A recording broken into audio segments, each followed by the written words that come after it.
Alors que l'on vient de découvrir que c'est bel et bien Ryan qui deal des boosters au lycée, comment s'est-il retrouvé dans cette situation? On vous explique. C'est bientôt l'heure des examens dans Demain nous appartient. Des épreuves qui stressent absolument tout le monde. C'est donc sans vraiment réfléchir que nos héros préférés ont décidé de recourir à des boosters afin d'être en meilleure forme pour leur révision. Malheureusement, ces médicaments ont des effets dévastateurs. Et Diego, Enzo Rose, le premier en a fait les frais.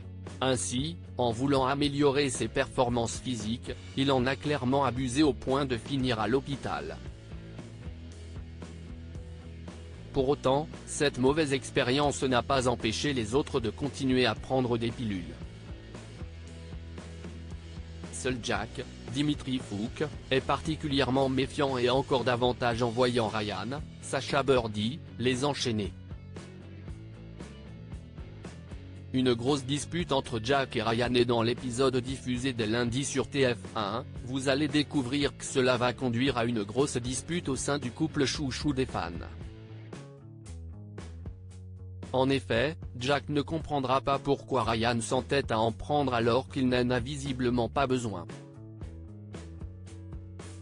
Un conflit qui sera interrompu par l'arrivée de Karim Ospoon.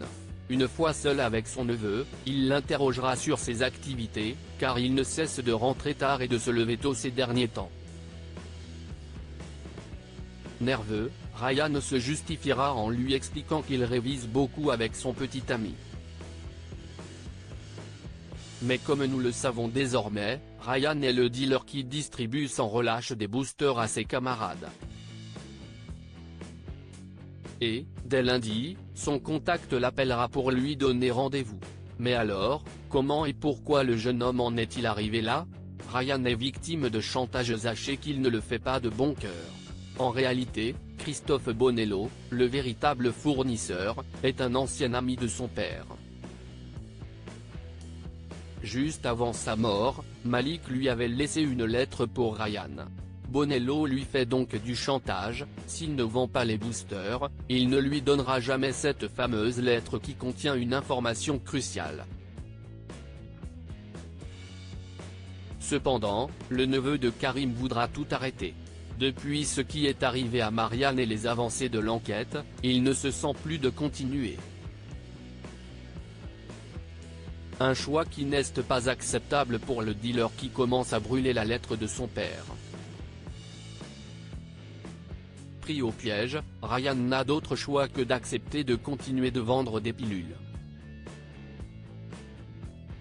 Mais alors, Ryan va-t-il être démasqué? Une chose est certaine, cette nouvelle arche promet de nombreux rebondissements. Autant vous dire qu'il ne faudra pas rater les épisodes inédits de Demain nous appartient. On a déjà hâte.